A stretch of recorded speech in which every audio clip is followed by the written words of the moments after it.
knew that the Belle was going to be a spectacular wreck, but no one knew the magnitude of what the conservation effort was. The Texas Historical Commission realized that we were going to be finding a number of very important artifacts from La Belle, and we reached out to the Conservation Research Laboratory at Texas A&M to preserve those objects. When the artifacts started coming in, it was like Christmas twice a week. In 1995, thousands of objects began arriving.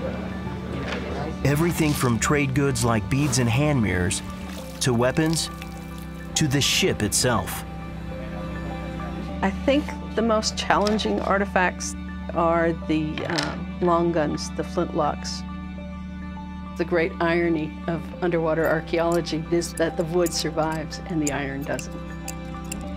X-rays show us things on the inside, what's left of something that may or may not have corroded away. This is one of the guns from La Belle.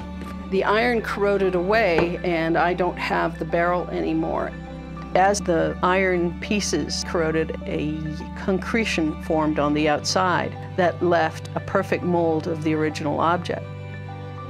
Conservators then drilled a hole in each concretion and poured in epoxy. When the epoxy hardened, it formed an accurate copy of the original barrel.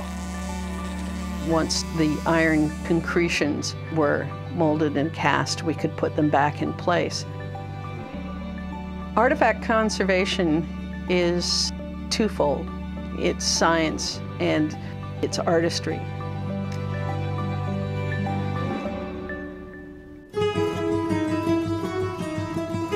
The biggest challenge is actually the ship itself, because it's the largest single artifact. Everything had to stay wet. Waterlogged timber will just disintegrate if it's not kept wet. 2.5 years was spent cleaning the surfaces of all the timber. And there's about 8,000 board feet.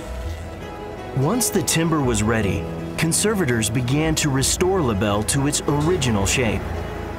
It was probably about a 600-piece puzzle, a three-dimensional puzzle, and we needed to determine some way of putting it back together.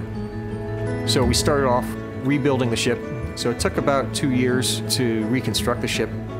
The Historical Commission and Lab then had to make a critical choice. How would they preserve the wood once the water was removed? We made a fairly radical decision and decided we'd do something that had never been done on a shipwreck of this magnitude. The team resolved to freeze-dry La Belle. Conservators had freeze-dried small artifacts before, but never an entire ship. The process was labor-intensive, as the staff meticulously treated one small section at a time. In the end, the gamble paid off. The result was groundbreaking. The timbers come out looking the way they did when they were originally part of the hull back in France in the late 17th century.